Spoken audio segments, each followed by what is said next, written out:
Assalamualaikum warahmatullahi wabarakatuh. Halo sahabat Kios, jumpa lagi di acara podcast Kantor Kementerian Agama Kabupaten Aceh Tengah. Dan hari ini kita telah kedatangan dua orang tamu sekaligus nih. Alhamdulillah pada kesempatan ini telah berhadir bersama-sama dengan kita, yaitu Kepala Madrasah Ibtidaiyah Swasta yang berada di Kecamatan Pegasing di Kampung Kalawi Hilang. Sekaligus juga telah membersamai kita bersama-sama di sini, yaitu penyuluh agama Islam dari Kecamatan Pegasing. Baik pemirsa, mari kita sapa dulu. Assalamualaikum warahmatullahi wabarakatuh, Pak Amalan. Waalaikumsalam warahmatullahi wabarakatuh. Apa kabarnya hari ini? Alhamdulillah baik. Dan masih tetap semangat ya. Alhamdulillah hari Terima ini. kasih Pak udah bisa meluangkan waktunya di ruang podcast kita ini. Dan kemudian saya sapa juga Ibu Sulastri sebagai Kepala Madrasah Ibtidaiyah Swasta yang berada di Kampung Kalawi Hilang. Assalamualaikum warahmatullahi wabarakatuh, Bu. Waalaikumsalam warahmatullahi. Apa kabarnya? Alhamdulillah sehat. Ya, pasti semangat, Bu ya. Mudah-mudahan semangat. Bagaimana perasaannya udah sampai di ruangan ini, Bu? Kami ingin sekali sebenarnya bisa mengetahui informasi tentang keberagaman, yaitu tentang moderasi beragama di Kampung Kalawi. Pak Amalan ini, saya ke Pak Amalan dulu. Ya. Pak Amalan sebagai penyuluh agama Islam di Kecamatan Pegasing, ya khususnya di Kampung Kalawi Hilang itu tadi, kira-kira apa namanya program-program yang bisa membuat moderasi beragama itu bisa memang betul berjalan sebagaimana yang kita lihat sekarang ini, Pak Amalan. Silakan, Pak. Ya. Terima kasih Pak Amdani, kemudian Ibu Sulastri dan pemirsa podcast Kios yang dimuliakan Allah Subhanahu wa taala. Kalau kita berbicara mengenai moderasi beragama ya di Kalawi Hilang, ini saya melihat memang moderasi beragama. Sebelum pun saya pikir moderasi beragama ini ada, ini di Kalawi Hilang sudah berjalan moderasi beragama. Sudah bermoderasi gitu ya? Ya, sudah sangat bermoderasi sekali. Ini kenapa bisa saya sampaikan seperti itu? Karena kami mungkin sama Ibu Sulastri yang memang ada di lapangan, yang di situ kami melihat bagaimana kehidupan di sana, yang berbagai macam suku, agama. Nah, ada kemudian ras itu berbagai macam, memang ada beberapa ras suku agama yang di situ yang kita lihat itu hidupnya memang berdampingan. Ya, saling tolong menolong, kemudian saling membantu gitu. Kemudian ada kegiatan-kegiatan bersama, ini dalam tanda kutip dibatasi karena dalam moderasi beragama itu juga tidak boleh leluasa juga, kita harus bisa membatasi. Artinya batasan-batasan di dalam bidang mungkin bidang keakidahan gitu. Dalam keakidahan ini tidak boleh kita kalau dalam bahasa agama ini culbul. Iya, culbul. Tidak boleh ya. Ini kalau seandainya seperti itu, ini merul namanya. Tapi ini kita harus bisa batasi bagaimana kehidupan moderasi beragama di Kalawi Hilang memang cukup sudah berjalan dengan baik. Karena tolong menolong, kemudian solidaritas di antara masyarakat, kemudian terbukti tidak ada keributan di sana antara pemeluk agama satu dengan agama yang lain. Nah, ini makanya saya bisa menyampaikan hari ini bahwasanya kehidupan moderasi beragama di Kalawi Hilang itu sudah sejak dari dulu sudah berjalan dengan baik. Mungkin itu. Sebelum ada bahasan yang moderasi sekarang, itu keadaan kehidupan umat beragama di Kalawi Hilang itu sudah moderasi. Sudah gitu. Moderasi karena sudah ada toleransinya sangat tinggi. Sudah tinggi gitu. Misalnya nih Pak Amdani, misalnya ada jalan rusak misalnya. Itu bukan hanya umat muslim saja yang memperbaikinya. Misalnya ada jembatan yang terputus atau roboh, maka ini semuanya ikut ke situ ya. Jadi secara sosialnya memang secara sudah sosial, membaur. Ya betul sekali. Secara sosial kemasyarakatan sudah membaur. Tapi dalam segi akidah, dalam menjalankan ibadah, ini masing-masing kita umat Islam menjalankan ibadah kita sebagaimana diperintahkan oleh Allah Subhanahu wa taala, ini masyarakat menjalankannya. Begitu juga mereka yang beragama non-muslim, mereka juga menjalankan ibadahnya sesuai dengan agamanya masing-masing. Baik. Seperti itu. Baik, Pak Amlan, terima kasih.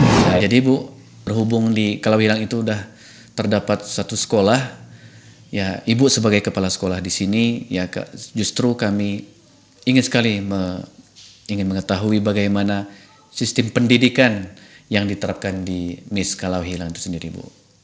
Silakan, Bu. Kita selaku kepala madrasah yang bertugas di Mis Kalau Hilang, tepatnya di Kampung Wihilang, Kecamatan Pegasing, Kabupaten Aceh Tengah. Kita ditugaskan semenjak di tahun 2013. Di saat itulah berdirinya Madrasah Ibtidaiyah Swasta Kalau Hilang tersebut. Di dalam pelaksanaan sistem belajar mengajarnya, mulai dari tahun 2013 itu sudah ada siswa-siswi kita yang tahap awal sebanyak 13 siswa, itu dasar pertamanya. Kemudian bangunan pun masih keadaan masih berdindingkan papan dan berlantaikan tanah. Itu masih tahap pertama ya Pak. Itu masih saat itu, Bu, ya? Iya. Kemudian selanjutnya di tahun 2016 kita mendapatkan bangunan dari RRI Pusat sebanyak 1 RKB. Kemudian di tahun 2017 kita mendapatkan bangunan dari Dinas Pendidikan Aceh Tengah, ada 3 RKB. Kemudian selanjutnya kita mendapatkan kembali bangunannya di tahun 2018 itu, bangunannya terdapat dari Kanwil Provinsi Aceh. Kemudian di samping itu kita memiliki siswa-siswi kita berbagai macam ragam budaya. Iya. Di situ ada 3 bagian. Pertama ada yang dasarnya Muslim, kemudian ada yang non-Muslim, kemudian bahkan ada yang mu'alaf. Oh, ada yang mu'alaf juga di sini, Bu, ya. Dan itulah yang menjadi landasan Kementerian Agama Kabupaten Aceh Tengah ini menunjuk Kampung Kalau Hilang sebagai salah satu kampung moderasi beragama di tempat kita, Bu, ya. Ya. Itu, Bu, masalah bangunan yang terdapat di sekolah kita tadi, Bu, berapa bangunan udah dibangun sama beberapa yang Ibu jelaskan tadi, Bu?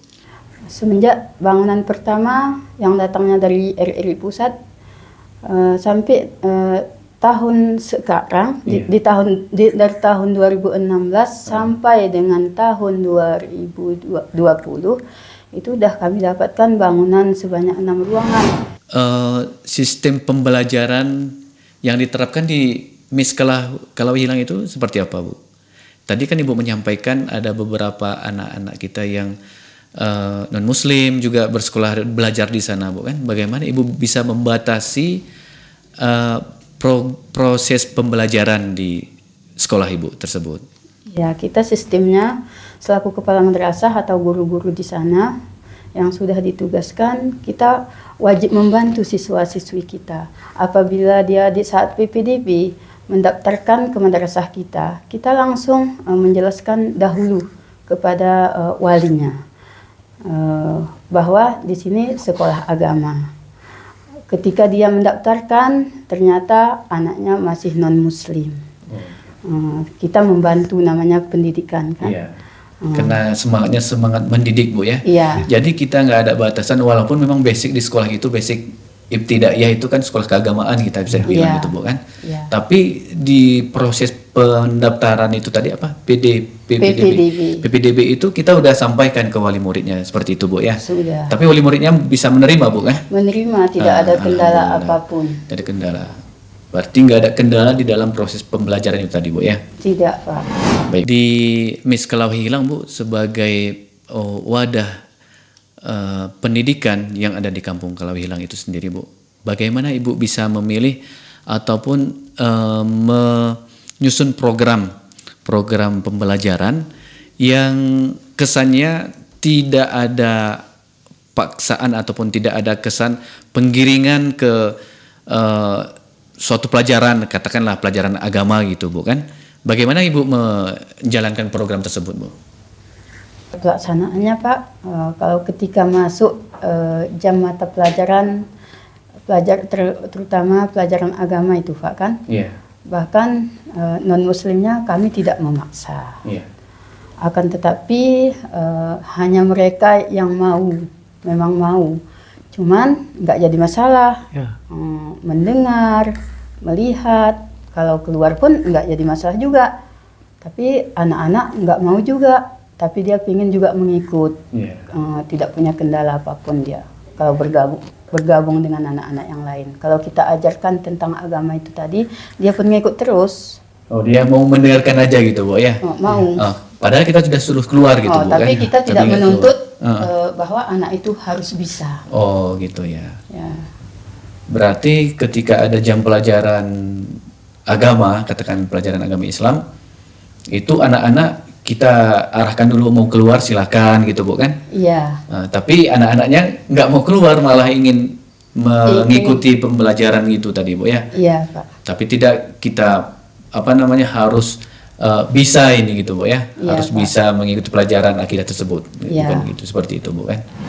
Amalan ini tentang program penyuluhan yang mungkin saat ini ya sedang dicanangkan gitu kan. Artinya Pak Amalan sendiri juga kemarin baru menerima Iya, dari betul. kantor Kementerian Agama Provinsi Aceh. Iya. Korelasi ataupun sinergisnya dengan daerah binaan yang terdapat di Kalawilang itu seperti apa, Pak? Ya, kalau ini memang sudah Kalawilang ini memang menjadi wilayah binaan kami itu sejak tahun 2017. Sejak 2017 yang lalu. Kemudian pada tahun 2018 kami penempatan juga ada tinggal di situ sampai dengan COVID ya, Ibu Sulastri ya, sampai COVID itu masih kami ada tinggal di situ sekitar 3 hari atau 2 hari. Gitu. Oh, artinya menginap di sana? Betul, menginap langsung di situ. Kemudian setelah COVID ini pembinaan terus kita lanjutkan dalam seminggu sehari. Jadi ini tetap kita melakukan pembinaan terhadap masyarakat di Kalawilang, terutama ini anak-anak santri yang disampaikan oleh Ibu Sulastri tadi, yang di situ ada santri mualafnya gitu. Jadi itu yang kita bina secara bersama-sama. Nanti Ibu Sulastri di sekolahnya, kemudian kami nanti di dalam pendidikan keagamaannya di TPA-nya seperti itu, Pak Abdani. Kemudian dalam hal bagaimana membina juga membangkitkan moderasi beragama kepada anak-anak, ini juga kami sampaikan dalam pendidikan itu ya, di TPA itu kami mengajarkan kepada anak-anak bagaimana sikap baik terhadap sesama muslim maupun dengan non-muslim. Kita harus saling menghargai, menghormati. Ini tetap selalu kami sampaikan. Kenapa ini perlu kami sampaikan?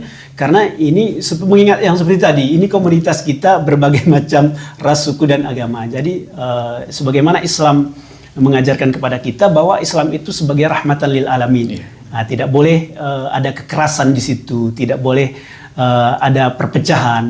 Masyarakatnya harus kompak seperti itu. Begitu juga dengan anak-anak, harus berteman dengan siapapun, ya, baik itu di teman-teman sesama muslim atau dengan muslim gitu. Ini tetap kami ajarkan. Bahkan ini kami sangat tekankan kepada anak-anak tersebut supaya mereka tahu betapa Indonesia ini kaya dengan ragam, dengan kemajemukannya, Pak Gani, seperti itu.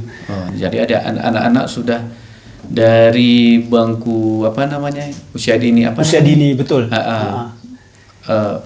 Pendidikan PAUD ini ya. PAUD, betul. Sudah kita ajarkan tentang rasa kebersamaan, toleransi ya, toleransi untuk bersama gitu. Betul. Ini mungkin sekaligus untuk dua-duanya nih, kepada Ibu Sulas, kepada Pak Amalan. Kira-kira untuk dalam menjalankan program yang Ibu Sulas sudah semenjak 2013 berdirinya BIS Kalawilang, sudah bertugas di sana, bukan? Pak Amalan juga semenjak 2017. Itu memang banyak sekali tantangan dan banyak sekali rintangan ataupun cobaan hal-hal yang sudah dihadapi gitu. Betul.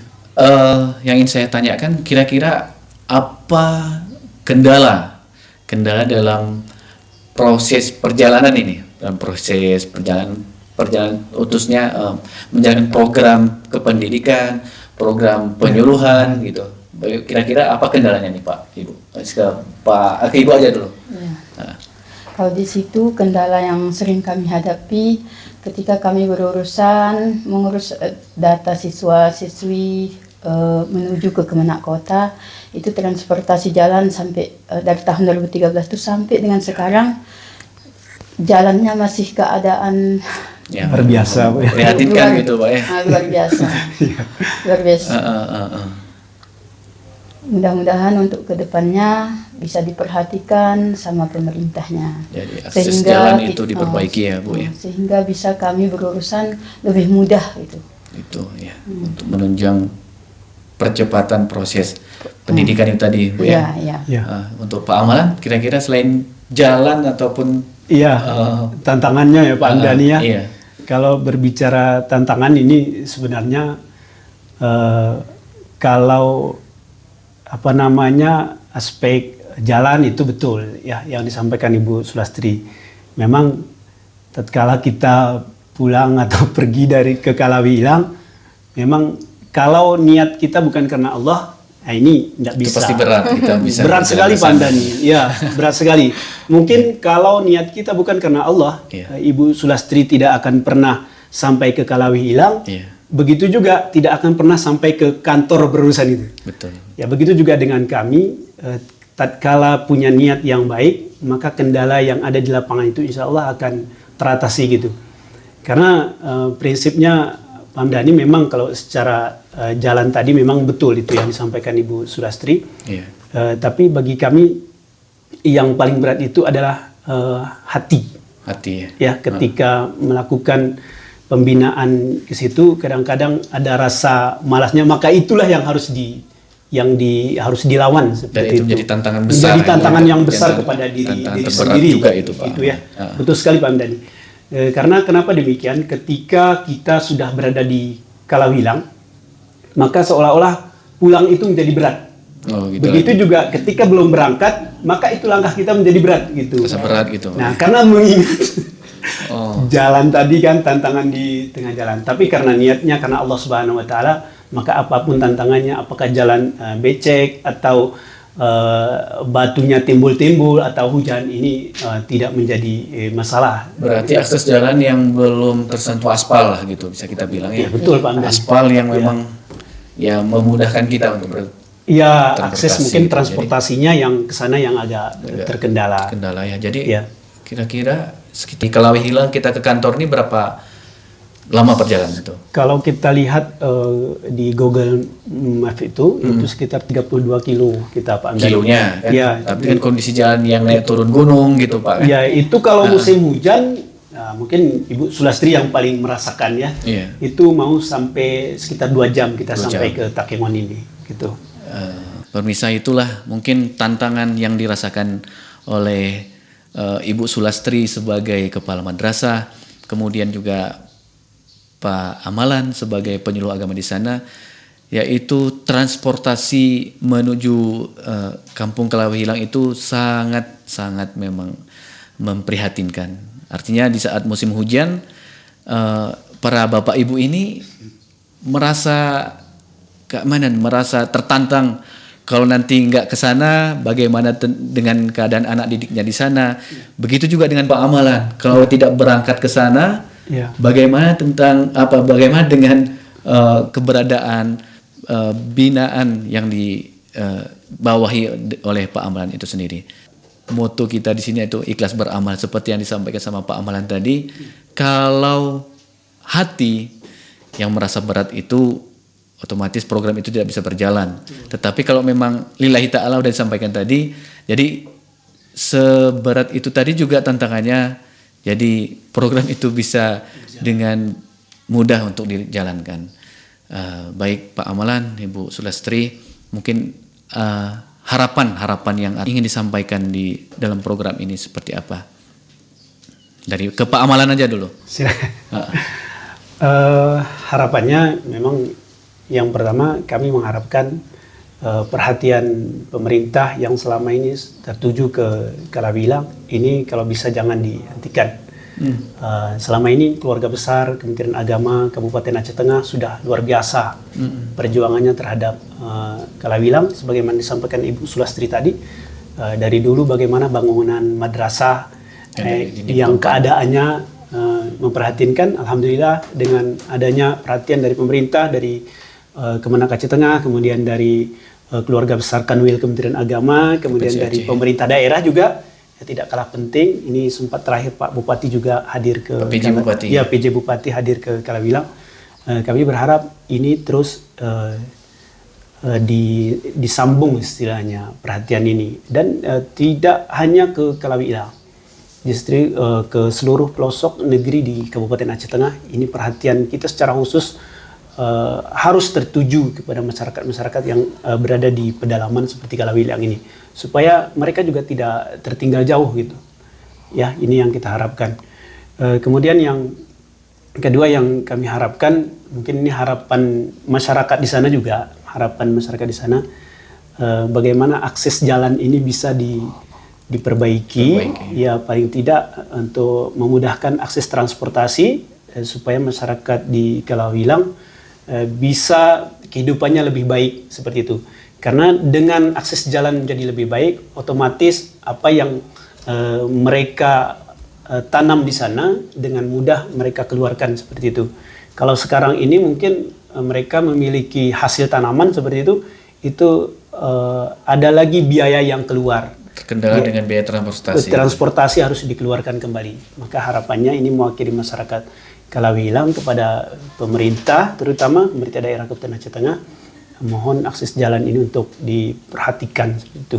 Mudah-mudahan masyarakat di sana dan juga masyarakat di pelosok negeri di Kabupaten Aceh Tengah ini bisa mendapatkan keadilan sebagaimana moderasi yang kita harapkan itu berkeadilan seperti benar itu. Sekali. Ya. Begitu Pak Amdan. Ya, Bu Sulas. Masuk guru kalau memang ada bisa ditambah lagi gurunya di sana, karena gurunya masih keadaan kurang. Kesejahteraannya betul.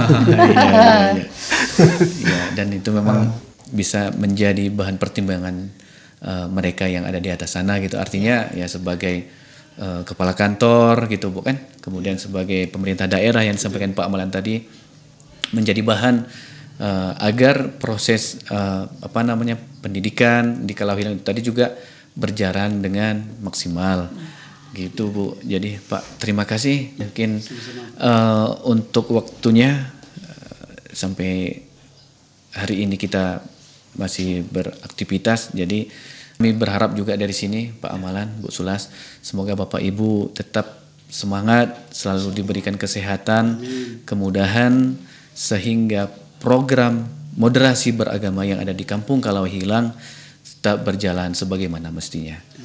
Baik pemirsa, demikianlah bincang-bincang kita pada hari ini, dan saya ucapkan terima kasih, dan akhir kata saya ucapkan Assalamualaikum warahmatullahi wabarakatuh.